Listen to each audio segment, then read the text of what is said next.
Assalamualaikum warahmatullahi wabarakatuh.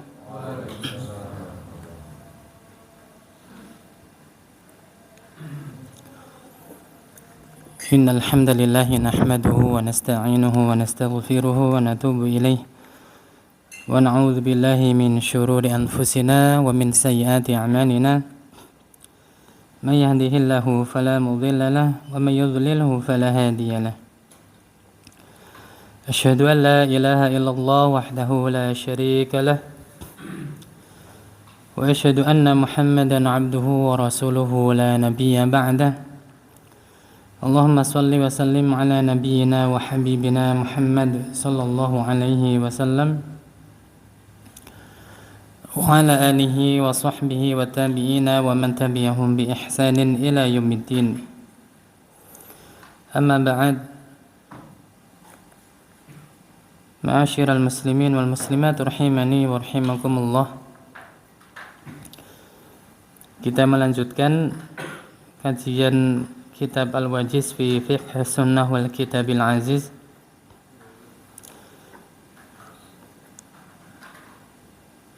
Dan kita masuk pada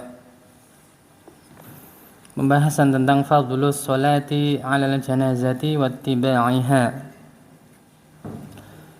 Keutamaan mensolatkan jenazah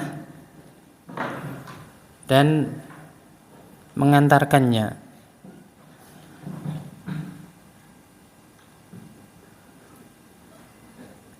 An Abi Hurairah 'anil Nabi sallallahu alaihi wasallam qala, dari Abu Hurairah dari Nabi sallallahu alaihi wasallam, beliau telah bersabda, man shalla 'ala janazatin walam yatba'aha falahu qiratun.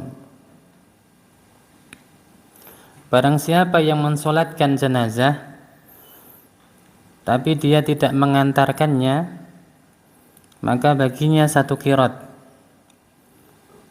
Fa in tabi'aha falahu qiratani. Apabila dia ikuti dengan mengantarkan jenazah tersebut, maka bagi dia dua qirat. Qila, ditanyakan, wa mal qiratani, apa itu dua qirat? Maksudnya seperti apa ya, hitungan dua qirat itu? Qala, Rasulullah berkata, asgharuhuma mithlu Uhudin. Itu yang paling kecil darinya adalah sebesar gunung Uhud.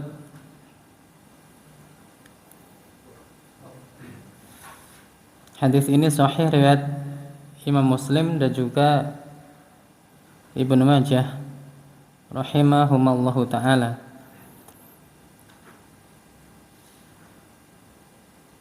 Dan hadis ini diriwayatkan oleh sahabat Abu Hurairah radhiyallahu anhu. Ada satu kisah menarik tentang hadis ini.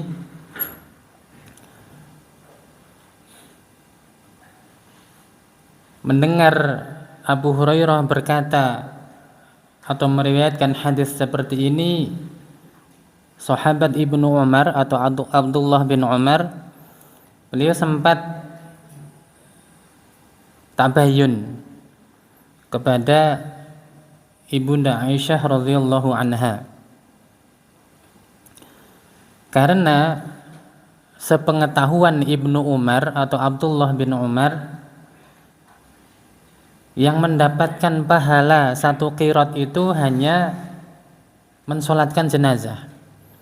Maka setiap selesai mensolatkan jenazah, Ibnu Umar ini pulang. Itu kebiasaan beliau.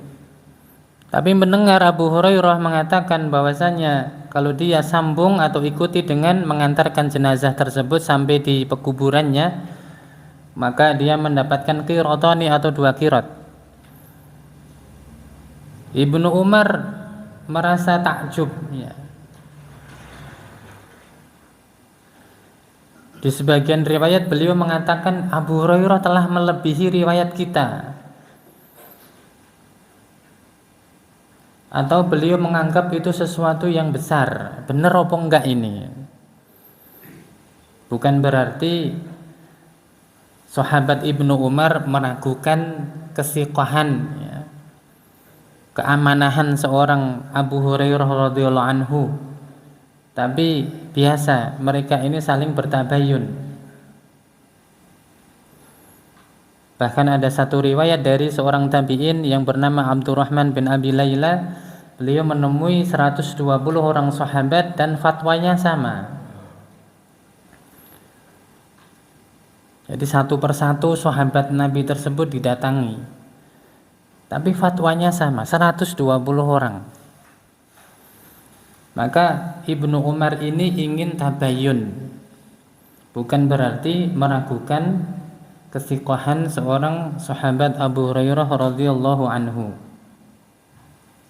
Maka beliau mengutus seseorang untuk menemui Ummul Mukminin Aisyah radhiyallahu anha, menanyakan tentang kebenaran apa yang disampaikan oleh Abu Hurairah ini. Maka Ibunda Aisyah radhiyallahu anha membenarkan perkataan Abu Hurairah tersebut. Jadi orang yang mensolatkan jenazah lalu dia ikuti dengan mengantarkan jenazah tersebut, maka dia mendapatkan 2 qirat. Setelah utusan tersebut datang dan menyampaikan bahwasannya Aisyah radhiyallahu anha membenarkan perkataan sahabat Abu Hurairah radhiyallahu anhu, maka Ibnu Umar mengatakan, qad faradna fi qararitin katsiratin. Kita ini telah menyia-nyiakan qirat-qirat yang banyak.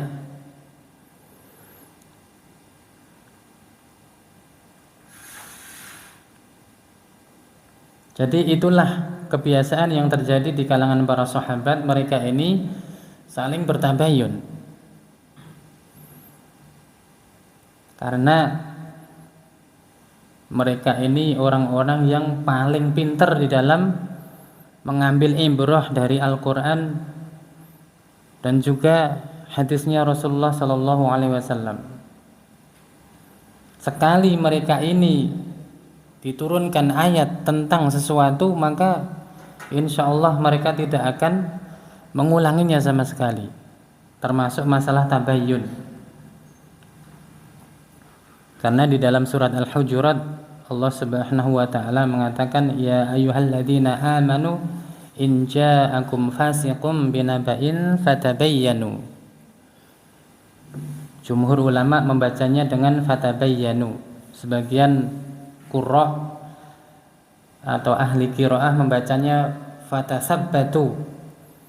Antum bayangkan kalau tulisan itu enggak ada titiknya, enggak ada syakalnya, maka bisa dibaca fatabayyanu, bisa dibaca fatasabbatu. Karena dulu tulisan itu hanya tulisan saja, enggak ada titiknya. Maka untuk membaca fatabayyanu itu diperlukan ilmu, membaca fatasabbatu juga diperlukan ilmu. Dan dua-duanya benar meskipun jumhur ulama membacanya dengan fatabayyanu. Wahai orang-orang yang beriman, apabila datang kepada kalian orang fasik membawa berita, maka tabayyunlah itu dicek, atau jangan tergesa-gesa menghukumi akan kebenaran atau kesalahan berita tersebut sebelum dicek dulu kebenarannya. Karena dulu Al-Quran itu enggak ada titiknya, enggak ada fathahnya, kasrohnya, dhammahnya, enggak ada, tasydidnya enggak ada. Dan yang berjasa akan masalah tersebut adalah Hajjaj bin Yusuf As-Saqafi, seorang gubernur yang dikenal paling kejam di dalam sejarah Islam. Tapi di balik kekejaman beliau tersebut, beliau punya jasa yang besar juga bagi umat Islam.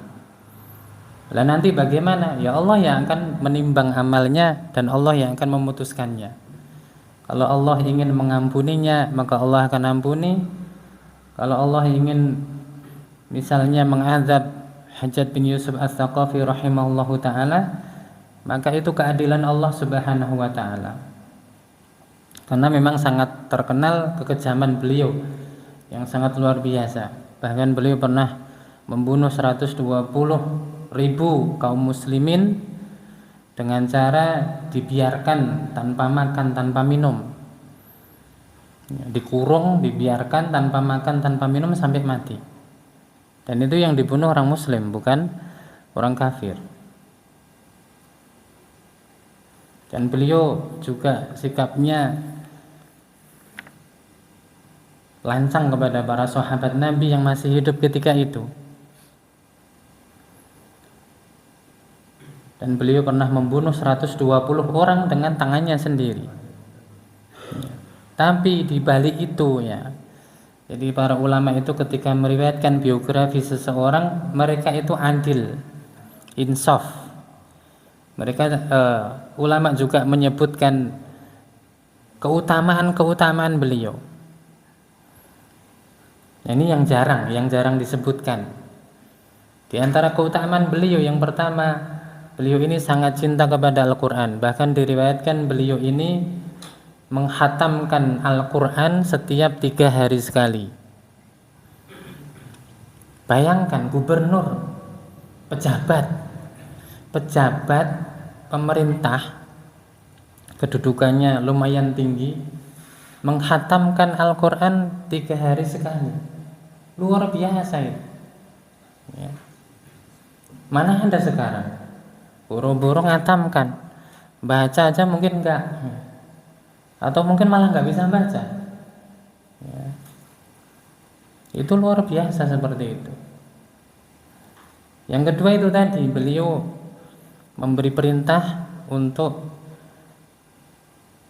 para ulama ahli qiraah ini menentukan ya, bacaannya memang sudah disepakati karena di Mushaf Utsmani, tapi untuk membantu kaum muslimin yang ajam atau di luar atau non Arab yang mereka ini akan kesulitan membaca Al-Quran, jangankan tanpa titik, tanpa syakal, sudah dititiki, sudah disyakali saja sudah kerepotan gitu.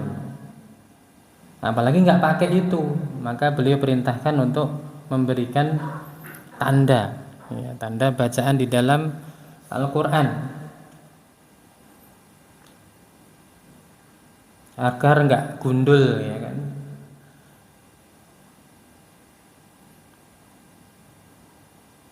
Jangankan gundul, yang pakai ya, ini saja sulit membacanya bagi kebanyakan kaum muslimin ya. Dan yang luar biasa lagi, Hajjaj bin Yusuf As-Saqafi itu tidak pernah sekalipun menggunakan harta negara untuk kepentingan pribadi. Itu luar biasa.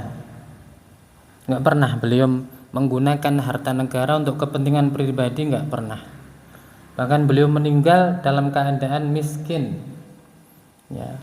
Dihitung kekayaannya itu cuma kalau dirupiahkan sekitar 30-an juta. Itu harta benda itu. Bahkan beliau berwasiat untuk mewakafkan 200 baju perang ketika beliau meninggal.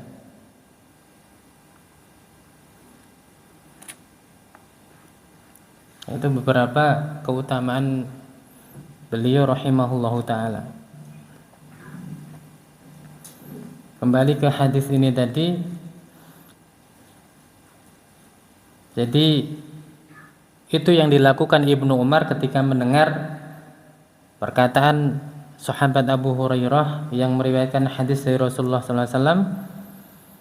Siapa yang mensolatkan jenazah maka dia mendapatkan 1 qirat. Dan siapa yang menyambungnya dengan mengantarkannya sampai ke kuburannya maka dia mendapatkan 2 qirat. Maka beliau tabayyun, dan itu benar. Maka beliau mengatakan qad faradna fi qararitin katsiratin. Kita ini telah menyia-nyiakan kirot-kirot yang banyak. Jadi tentang ayat tabayyun, ya, sababun nuzulnya ketika Al-Harits bin Dhirar radhiyallahu anhu, itu ayahanda dari Ummul Mukminin Juwairiyah binti Harits, salah seorang istri Rasulullah sallallahu alaihi wasallam, masuk Islam dan Rasulullah mengajarinya tentang agama Islam, perintah sholat dan juga zakat. Maka Al-Harits bin Dhirar ini mengatakan kepada Rasulullah, aku akan ajak kaumku untuk sholat dan untuk membayar zakat. Maka nanti engkau wahai Rasulullah kirimkan utusan untuk mengambil zakat tersebut. Ya. Maka pulanglah Al-Harits bin Dhirar ke kaumnya dan kaumnya pun menerima, karena beliau pemuka. Biasanya kalau pemuka satu kaum itu sudah menerima sesuatu, maka akan lebih mudah bagi orang-orang yang mengikutinya menerimanya. Dan alhamdulillah juga mereka menerima Islam untuk sholat dan membayar zakat. Maka Rasulullah mengutus Al-Walid bin Uqbah radhiyallahu anhu untuk mengambil zakat tersebut. Tapi utusan yang ditunggu-tunggu ini nggak datang-datang. Maka Al-Harits bin Dhirar pun merasa Rasulullah ini nggak mungkin ingkar janji. Rasulullah sudah mengatakan akan mengirim utusan untuk mengambil zakat, tapi kok nggak datang-datang? Nggak mungkin ini Rasulullah ingkar janji, nggak mungkin. Pasti ini Rasulullah, Allah dan Rasulnya marah kepada kita. Padahal yang terjadi adalah Al-Walid bin Uqbah yang diutus oleh Rasulullah ini takut untuk datang ke kaumnya Al-Harits bin Dhirar. Karena takut, maka beliau buat berita bahwasanya Al-Harits bin Dhirar dan juga kaumnya ini nggak mau membayar zakat. Belum sampai di sana, karena sudah takut dahulu, maka membuat berita seperti itu. Nggak mau mereka ini bayar zakat. Maka kembali ke Rasulullah dan mengatakan kaumnya Al-Harits bin Dhirar nggak mau bayar zakat. Maka Rasulullah pun mengutus pasukan untuk mendatangi kaumnya Al-Harits bin Dhirar. Ketika itu juga Al-Harits bin Dhirar mengumpulkan kaumnya untuk menghadap ke Rasulullah, menanyakan kenapa kok utusan ini nggak datang, jangan-jangan ada apa-apa. Ya, ketemulah mereka, tapi alhamdulillah Allah jaga sehingga tidak terjadi pertempuran dan sebagainya, dan Rasulullah pun memanggil Al-Harits bin Dhirar dan kejadian seperti itu. Maka Allah turunkan ayat, ya ayyuhalladzina amanu in ja'akum fasiqun binaba'in fatabayyanu. Yang dikatakan fasik di situ siapa? Sahabat Nabi Al-Walid bin Uqbah. Dan kefasikan itu ada dua, kefasikan yang akbar, kefasikan yang asghar. Itu kefasikan yang asghar yaitu kebohongan. Oh, sahabat Nabi bisa bohong? Ya bisa. Tapi setelah itu turun ayat, dan mereka ketika ditegur dengan satu ayat itu sesuatu yang sangat luar biasa bagi mereka, berat. Karena ayat Al-Quran itu akan diabadikan sampai hari kiamat. Kalau mereka yang ditegur, ini berkaitan dengan ini dan seterusnya. Jadi kalau ada orang fasik membawa berita, ya fasiknya itu karena dia buat berita bohong, maka itu dikatakan dia berbuat kefasikan. Maka tabayyunlah, dicek kebenaran akan berita tersebut. Dan ini ya memang kita akui umat Islam atau kaum muslimin ini jarang yang menerapkan atau mengamalkan ayat ini. Dapat berita ya sudah, apalagi orangnya dianggap dipercaya atau sudah dianggap terpercaya, padahal ini sahabat Nabi. Kurang apa? Tazkiyahnya langsung dari Allah.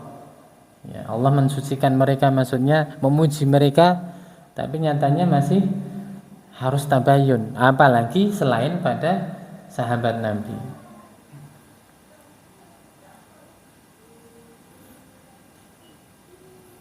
Antusibu qauman bijahalatin fatusbihu ala ma fa'altum nadimin. Jadi agar kalian ini tidak menimpakan satu kemudaratan pada satu kaum dengan berdasarkan berita nggak benar tersebut sehingga kalian akan menyesal. Coba kalau itu langsung ya, maksudnya Allah nggak menurunkan ayat ini, Rasulullah utus pasukan untuk menyerang kaumnya Al Harits bin Dhirar, ya qadarullah Al Harits bin Dhirar pun menyiapkan kaumnya, ya, itu kan kalau ini berarti nantang perang kan gitu. Kita datangi kok dia juga mengumpulkan kaumnya, nah, ini berarti nantang perang kan gitu. Akhirnya kan menyesal hanya karena berita bohong tersebut. Dan dari hadis ini juga kita ambil faidah bahwasanya ada sebagian sahabat Nabi itu yang nggak ngerti hadisnya Rasulullah. Jadi bukan berarti seluruh sahabat ini tahu hadisnya Rasulullah. Ada beberapa sahabat yang belum mengetahui hadisnya Rasulullah SAW, bahkan tidak mengetahui. Maka di dalam Islam itu terkenal adanya dua madrasah, madrasahnya Kufah sama madrasahnya Hijaz, Mekah, Madinah, Taif. Ya, Mekah, Madinah terutama. Dan ini sudah beda metode. Maka kalau nanti muncul mazhab di dalam Islam, itu karena beda metode ini. Sahabat Ibnu Mas'ud yang datang ke Kufah setelah Rasulullah meninggalkan para sahabat ini berpencar, sahabat Ibnu Mas'ud ini menetap di Kufah dan beliau jadi ulamanya Kufah. Ya, ketika ada satu permasalahan yang beliau tidak mengetahui hadisnya dari Rasulullah, saya nggak pernah ini datang hadis dari Rasulullah, pernah dengar, nggak pernah ini. Maka beliau mengkias, banyak melakukan kias, karena nggak mungkin ketika itu Ibnu Mas'ud kembali ke Madinah tanya kepada para sahabat, dengar nggak hadis Rasulullah tentang masalah ini? Nanti nggak tahu, dengar nggak sama yang lain? Nggak mungkin. Kalau sekarang gampang, sekarang tinggal WA. Antum dengar enggak hadis dari Rasulullah seperti ini? Misalnya, kalau zaman sekarang ya. Zaman dulu Kufah ke Madinah itu jauh sekali. Maka beliau banyak mengkias. Ya. Karena keterbatasan ilmu hadis, maksudnya riwayat tersebut. Maka ulama-ulama Kufah ini pinter-pinter dalam melakukan kias. Bahkan mereka mengatakan kami bisa mengkias dari satu hadis saja menjadi 100 permasalahan. Dari satu hadis dikiaskan dengan 100 permasalahan. Karena mereka nganggap bahwasanya hadisnya Rasulullah ini nggak pernah kontradiksi. Ini dikias dengan ini bisa, dikias dengan ini bisa, dikias dengan ini bisa, dan seterusnya. Kalau di Madinah itu terkenal dengan Ahlul Asar, yang mereka ini senantiasa mencari riwayatnya dari Rasulullah bagaimana. Maka di Kufah ada mazhab Hanafiyah ya, atau mazhabnya Imam Abu Hanifah, dan di Madinah ada mazhabnya Imam Malik. Ya, itu asalnya memang seperti itu. Jadi bermadhab itu dari para sahabat dahulu sudah dilakukan. Makanya tidak tercela sama sekali, bahkan dianjurkan. Mazhab yang ada dari Abu Hanifah itu berasal dari Ibnu Mas'ud. Rasulullah punya murid Ibnu Mas'ud. Ya, Ibnu Mas'ud punya murid yaitu Alqamah. Alqamah punya murid Ibrahim An-Nakhai. Ibrahim An-Nakhai punya murid yaitu siapa itu? Hamad bin Abi Sulaiman. Hamad bin Abi Sulaiman punya murid Imam Abu Hanifah. Ya, jadi seperti itu, bersambung. Jadi jangan dikira Imam Abu Hanifah ngawur buat mazhab dan sendiri, enggak. Itu asalnya dari itu. Ya. Ibnu Mas'ud menurunkan ilmunya kepada Alqamah, Alqamah menurunkan ilmunya kepada Ibrahim An-Nakhai, Ibrahim An-Nakhai menurunkan ilmunya kepada Hamad bin Abi Sulaiman, Hamad bin Abi Sulaiman menurunkan ilmunya kepada Imam Abu Hanifah, Imam Abu Hanifah menurunkan ilmunya kepada Abu Yusuf, Abu Yusuf menurunkan ilmunya kepada Muhammad bin Hasan Asy-Syaibani, Muhammad bin Hasan Asy-Syaibani mempunyai murid Imam Syafi'i. Jadi saling berkaitan. Kalau Imam Syafi'i ini pengen mengkompromikan antara metode Kufah dan Madinah. Jadi yang enggak mutlak ke metode Madinah Imam Malik, tapi juga enggak mutlak ke metodenya Imam Abu Hanifah. Ingin mengkompromikan keduanya. Jadi ya pakai asar, ya pakai kias gitu. Nah, kalau sudah beda metode seperti itu, jenengan mau debat, mau udur, nggak akan ketemu. Ini mazhabnya Abu Hanifah, pendapatnya seperti ini, dalilnya ini. Pendapatnya Imam Malik atau mazhab Maliki seperti ini, dalilnya ini. Pendapatnya Syafi'iyah seperti ini, Hanabilah seperti ini, nggak akan ketemu. Metodenya sudah beda. Mazhab Malikiyah punya metode yaitu af'al ahlul Madinah, apa-apa yang biasa diamalkan oleh penduduk Madinah. Kalau penduduk Madinah nggak biasa ngamalkan itu berarti enggak. Ya. Kalau yang lain nggak pakai metode itu, penduduk Madinah nggak bisa jadi dalil. Ya. Tapi mazhab Maliki mengatakan penduduk Madinah ini para sahabat dahulu banyak yang ada di Madinah. Ya. Para tabi'in yang ngambil ilmu dari para sahabat kebanyakan juga di Madinah. Nah, jadi nggak akan ketemu. Mazhab Hanabilah punya salah satu dalil, ya, hadis dhaif dipakai daripada perkataan manusia. Ini pendapat. Ini ada hadis dhaif, hadisnya lemah. Menurut mereka hadis dhaif ini masih ada kemungkinan, karena dhaif itu kan persenannya, ya, sama sahihnya kan cuma lebih sedikit. Misalnya tingkat kesahihannya itu ya nggak mencapai derajat sahih, tingkatannya 70%. Berarti yang 30% masih ada kemungkinan. Nah, ini lebih dipakai daripada perkataan manusia. Oh, ini manusia, ini ada kemungkinan dari Rasulullah meskipun cuma 30%. Meskipun cuma 25%, tapi kan tetap ada kemungkinan. Beda dengan manusia. Kalau manusia salah ya sudah. Ya, salah selesai. Selain Nabi salah selesai.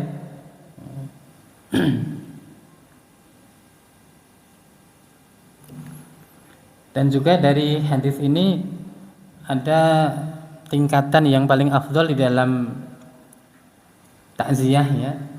Takziah ke keluarga, ke orang yang meninggal.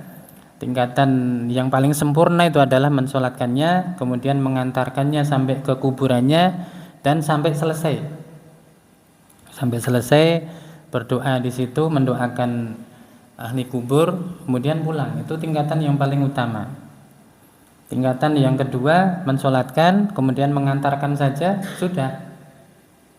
Diantar sampai ke pekuburan, nggak ngikuti pengkuburan sampai selesai, dia pulang. Itu punya 2 qirat dia. Yang paling minimalis, mensolatkan saja. Mensolatkan saja, kemudian pulang. Sebagaimana yang biasa dilakukan Ibnu Umar sebelum mendengar hadisnya Abu Hurairah ini. Solatkan pulang. Karena beliau nganggap nggak ada keutamaannya mengantarkan jenazah, dan juga ya ada keutamaan cuma nggak sampai qirat gitu loh. Nggak sampai 1 qirat.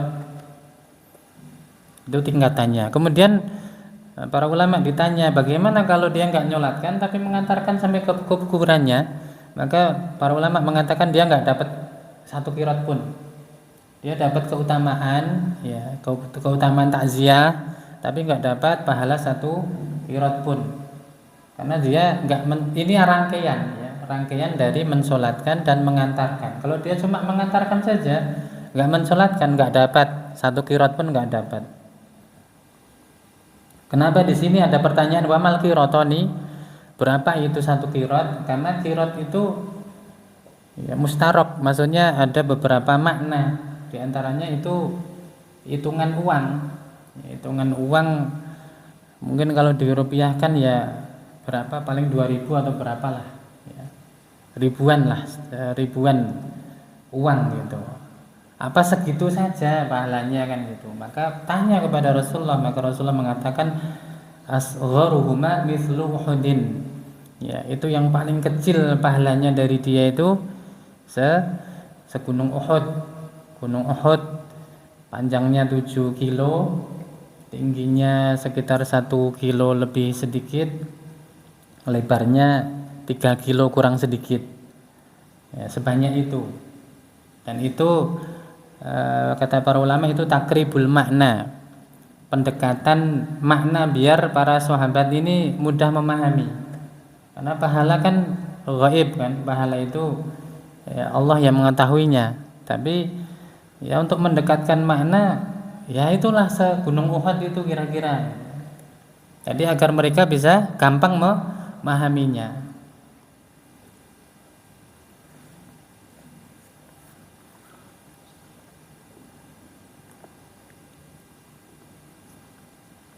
Sebagaimana kurangnya pahala orang yang memelihara anjing tanpa alasan syar'i.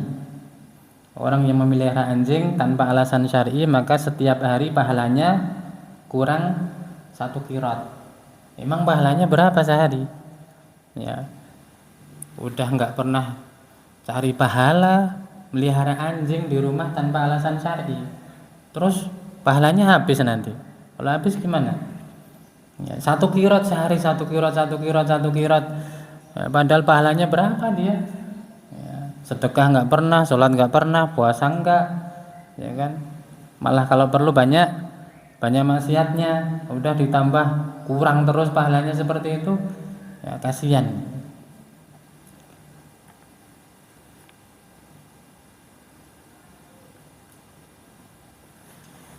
Kita lanjutkan. Wa hadzal fadlu fi ittiba'il janaiz innama huwa lirijali dunan nisa. Keutamaan mengikuti atau mengantarkan jenazah ini adalah bagi laki-laki, bukan untuk wanita. Linahyin Nabi sallallahu alaihi wasallam lahunna an ittiba'iha wa huwa nahyu tanzihin. Karena Nabi sallallahu alaihi wasallam telah melarang mereka untuk mengantarkan jenazah, dan larangan tersebut adalah larangan yang tanzih atau makruh tanzih. Karena makruh ada dua, makruh tahrim sama makruh tanzih. Makruh tahrim itu yang dekat kepada keharuman. Kalau makruh tanzih itu ya dilarang, dibenci, tapi enggak terlalu. Intinya enggak sampai ke dekat-dekat kepada keharuman. Faqad qalat Ummu Adiyah radhiyallahu anha, karena Ummu Atiyah radhiyallahu anha telah berkata, nuhina an ittiba'il janaizi wa lam ya'zim alaina. Kami dilarang untuk mengantarkan jenazah tapi tidak diketatkan larangan tersebut. Ya. Maka para ulama dari beberapa dalil, mereka ada dua pendapat tentang wanita yang mengantarkan jenazah. Ada pendapat sedikit ulama yang mengatakan boleh berdasarkan perbuatan Fatimah radhiyallahu anha, yang beliau ikut mengantarkan jenazahnya Rasulullah dan ikut menguburkannya. Bahkan beliau bertanya, bagaimana perasaan kalian ini menguburkan Rasulullah? Saking sedihnya, menginjak-injak, maksudnya ngedet tanah, padahal di situ ada Rasulullah sallallahu alaihi wasallam. Kemudian mayoritas ulama mengatakan makruh tahrim, jadi makruh yang dekat kepada keharaman. Ya.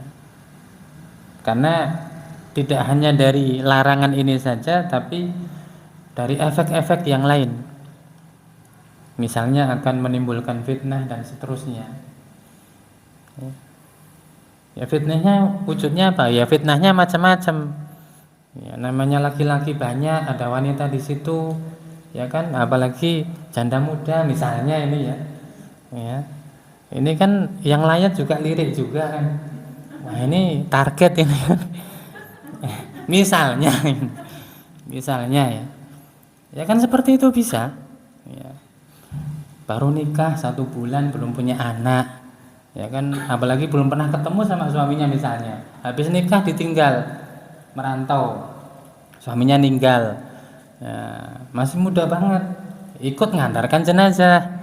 Ya, padahal kebanyakan di situ laki-laki. Ada teman SMA-nya, ada teman kuliahnya, ada teman SD-nya, ada teman TK-nya. Ya, teman TK masih ingat enggak? Teman TK. Nah, itu kan bisa timbul fitnah di situ. Nah, ini apalagi dulu pernah pacaran misalnya. Ya, namanya masih jahil ya, dulu mah pacaran. Wah, ini kira-kira balik mau enggak ini? Ya kan?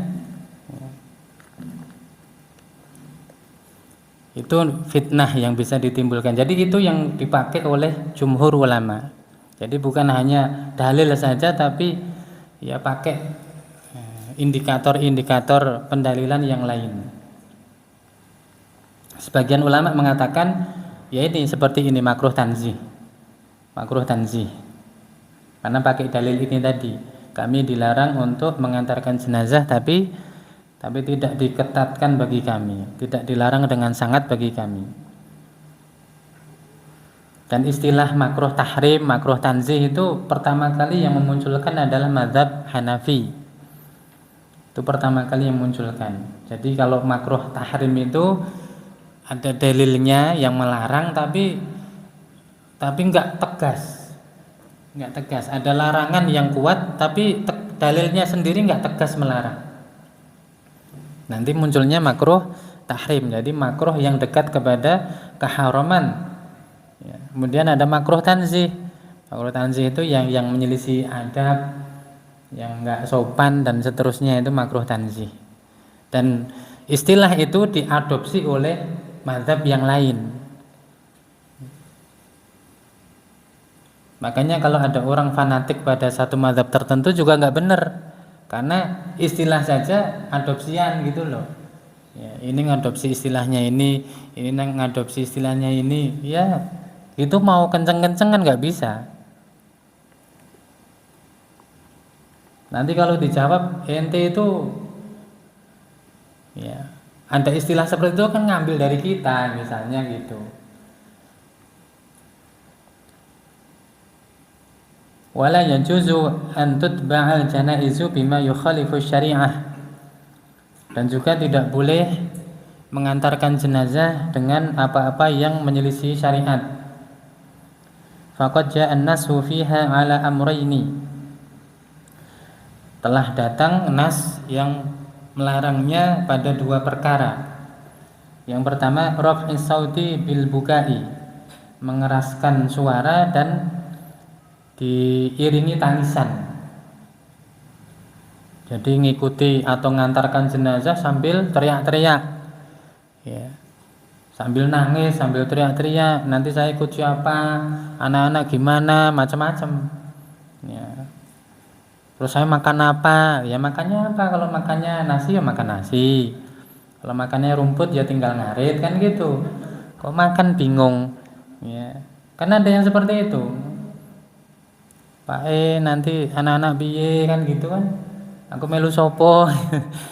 Ya. Jadi banyak yang teriak-teriak seperti itu, terutama di kampung seperti itu banyak. Apalagi pas diangkat gitu, diangkat langsung. Tadi udah agak diem, mau diangkat mau dibawa ke kubur, wah teriak lagi. Nanti ada orang datang hibur, teriak lagi. Ya, banyak yang seperti itu banyak. Wattibaiha bil bukhur, dan juga tidak boleh mengiringi jenazah itu pakai bukhur. Bukhur tahu ya? Bukhur itu kalau orang Jawa menyan. Pokoknya yang dibakar gitu loh. dibakar nanti keluar aroma tertentu. Kalau di orang Arab bukhur namanya, bukhur. Saya pernah nyalakan bukhur di rumah itu nggak kuat baunya itu loh. Ya kayak menyan ya. Kalau orang Jawa menyan gitu aja. Ya, persis ya, bukhur. Jadi pakai yang dibakar terus nanti keluar aroma tertentu nggak boleh. Kan yang nggak boleh bukhur, kalau menyan boleh. Itu beda bahasa saja. Kalau bahasa Arabnya bukhur, kalau bahasa Jawanya menyan. Wa dzalika fi qoulihi sallallahu alaihi wasallam, dan yang demikian itu berdasarkan sabda Nabi sallallahu alaihi wasallam, la tutba'ul janazatu bi sautin wala narin. Jangan kalian ini mengiringi jenazah dengan suara dan api ya.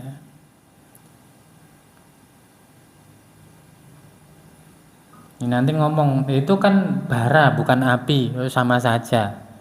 Ya, kan kalau menyan itu kan cuma bara saja. Jadi itu banyak alasan namanya. Ya.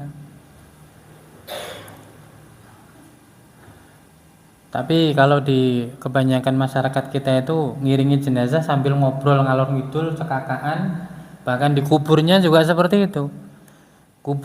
Ketika ngubur saja bisa jadi guyonan. Ya. Kowe dikubur sisan apa piye gitu kan. Nah, padahal ya Allah ya. Memang berani ya. Ya.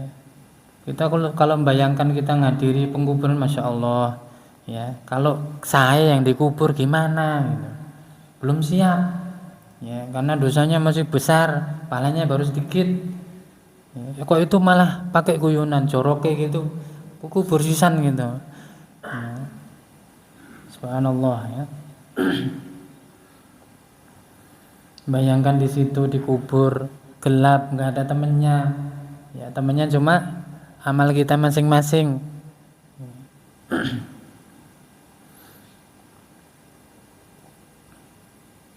Yutba'ul mayyita salasatun, ada 3 hal yang mengikuti mayit atau jenazah. Fayarji'u asnani wa yabqa wahidun, yang 2 akan balik, yang 1 tetap akan menemani ya. Yarji'u ahlahu wa malahu, yang akan kembali itu ya, keluarga dan hartanya. Diantar pakai mobil mewah, mobilnya balik enggak? Ya balik. Cuma pernah ada ya orang kafir sih, itu dikubur sama benda-benda koleksinya. Nanti biar di kuburan itu sambil nyotir, karena ada mobil klasik itu yang dia senang jadi koleksinya, itu dikubur di situ. Ya, dia nganggep dikubur itu cuma beda tempat saja, pindah alam gitu. Jadi nanti biar dikubur nggak nyari mobilnya. Ya. Jadi di sana nanti tetap bisa jalan-jalan pakai mobil klasiknya. Ya namanya orang kafir. Orang kafir mau diapain? Ya. Nggak percaya gitu loh, nggak percaya tentang kebangkitan dan juga alam kubur. Waya baqa amaluhu, dan yang akan tetap menemani itu adalah amalnya. Tinggal amalnya saja. Yang 2 balik. Keluarga cintanya kayak apa ya, janjinya seperti apa. Ya, Mas, nek kamu mati saya juga ikut mati. Ya. Nanti kalau mati bener apa yo ikut?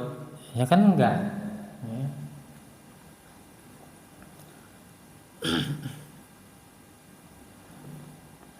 Katanya cinta sehidup semati, ya 1 hidup 1 mati.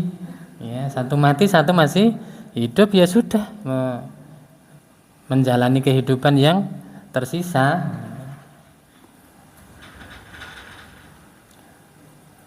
Wa yulhaqu bidzalika raf'u sauti bi dzikri amamal janazati li'annahu bid'atun, dan juga diikutkan pada hukumnya adalah mengangkat suara dengan zikir di sekeliling jenazah atau di depan jenazah. Jadi ketika mengiringi jenazah tersebut ngeraskan suara tapi baca zikir la ilaha illallah, la ilaha illallah misalnya. Ya, li'annahu bid'atun, karena itu adalah satu perbuatan yang bid'ah. Waliqauli Qais bin Abbad, dan juga berdasarkan perkataan Qais bin Abbad rahimallahu taala, kana ashabun nabi sallallahu alaihi wasallam yakrahuna raf'a sauti 'indal janaiz.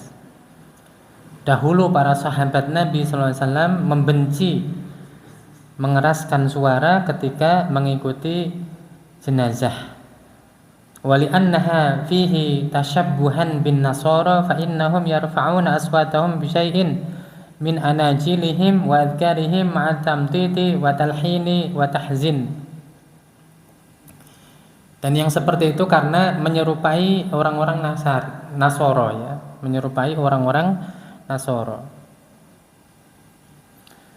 Karena mereka ini biasa mengangkat suara ketika mengiringi jenazah tersebut dengan bacaan-bacaan dari Injil mereka, dari kitab mereka, dan juga zikir-zikir dengan metode mereka. Jadi mereka mengingat Tuhan mereka juga pakai zikir-zikirnya, mungkin nyanyi, ya kan? Nyanyi itu kan zikir bagi mereka.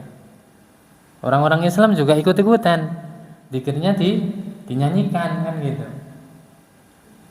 Ma'tamtiti wa talhini, jadi dengan cara meliuk-liukkan suara, ya, memanjangkan suara kayak lagu gitu, ya, kayak lagu, dan juga meliuk-liukkan, wa tahzin, dan juga diikuti dengan kesedihan.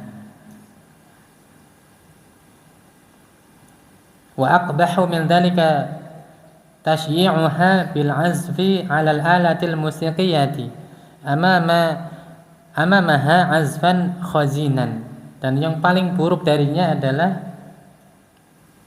mengiringi jenazah tersebut dengan iringan alat-alat musik yang mereka sebut dengan musik duka cita. Musik duka cita. Jadi ada orang mati diiringi musik, ya, dengan alasan musiknya sebagai duka cita, kesedihan. Nah, itu yang paling buruk, akbahu. Kama yuf'alu fi ba'dil biladil islamiyati taqlidan lil kuffar. Sebagaimana yang biasa dilakukan di sebagian negara kaum muslimin, ya, negara Islam, taqlidan lil kuffar, sebagai bentuk taklid kepada orang-orang kafir. Wallahul musta'an, dan Allah lah zat yang kita minta pertolongan.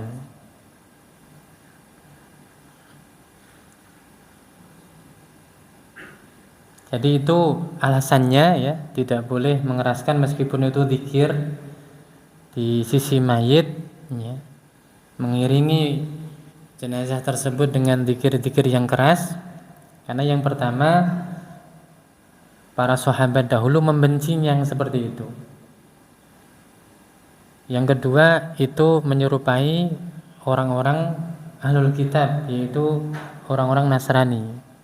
Bahkan yang lebih buruk darinya adalah mengikutinya dengan yang namanya musik duka cita tersebut. Itu kan yang biasa melakukan orang Nasrani. Tapi kebanyakan atau di antara negara-negara kaum muslimin juga ada yang melakukan seperti itu karena taklid. Dan Rasulullah kan sudah melakukan. Jadi orang-orang muslim itu akan mengikuti orang-orang Yahudi dan Nasrani, itu sudah pasti. Karena Rasulullah sudah mengatakan. Ya.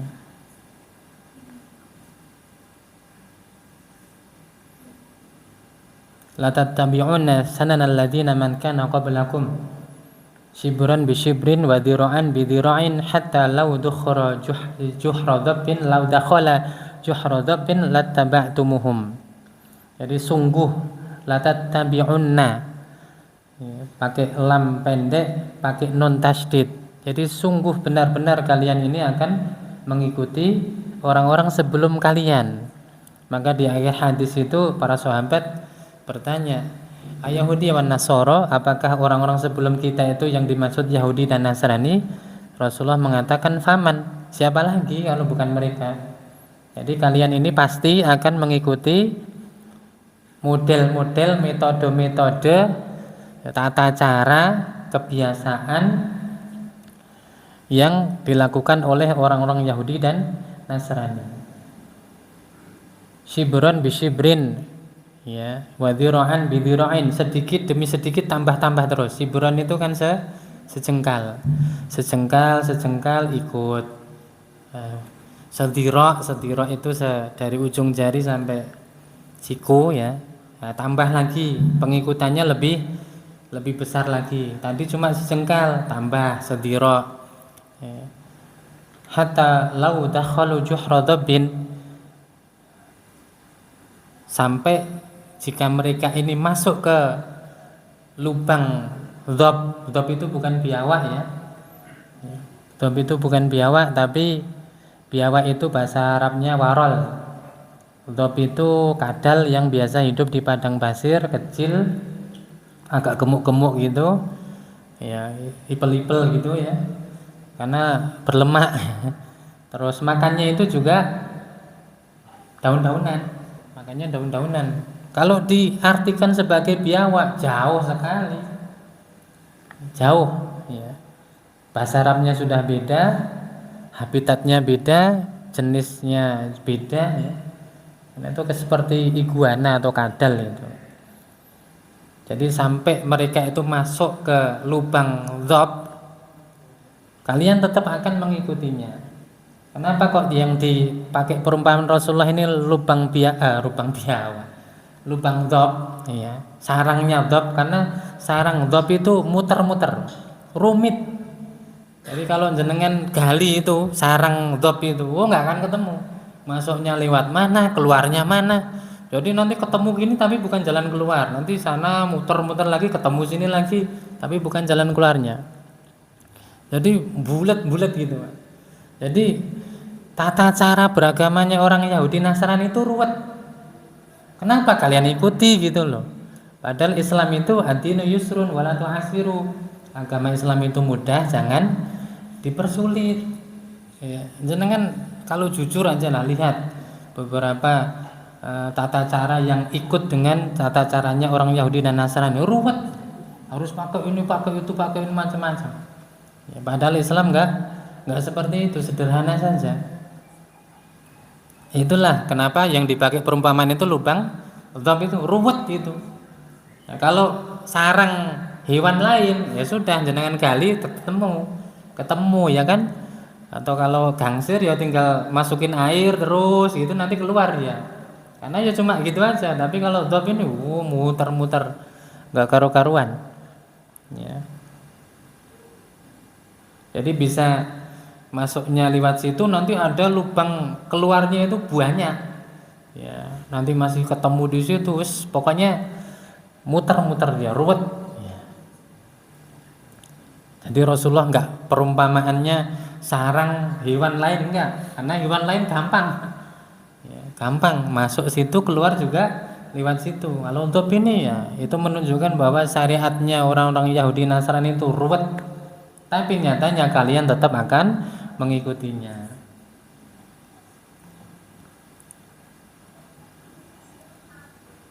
Orang meninggal dunia, ya kan, sholatkan, dulu sudah dipelajari semua, dimandikan, dikafani dan seterusnya, ya kan, dari awal meninggalnya bagaimana, apa yang harus dilakukan, ya, sampai disolatkan, dikubur didoakan, selesai.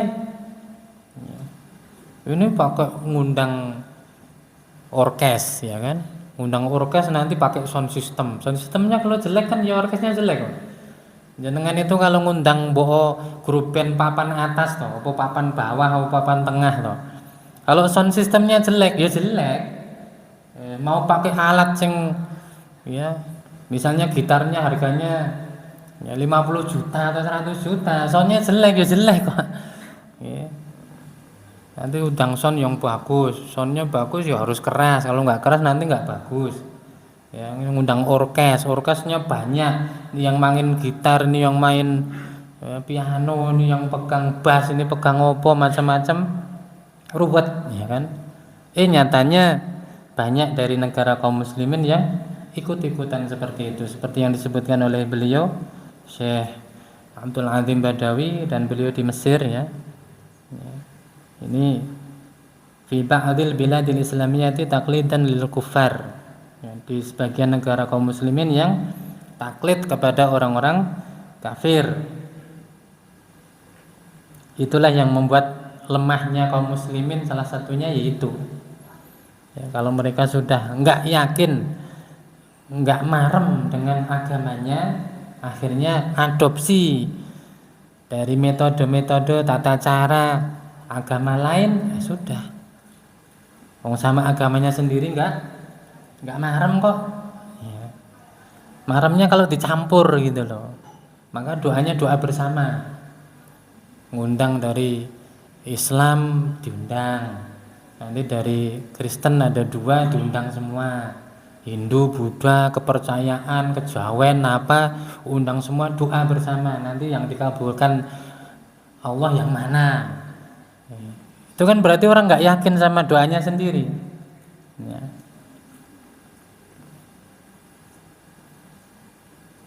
Dan seperti itu banyak, ya, banyak terjadi.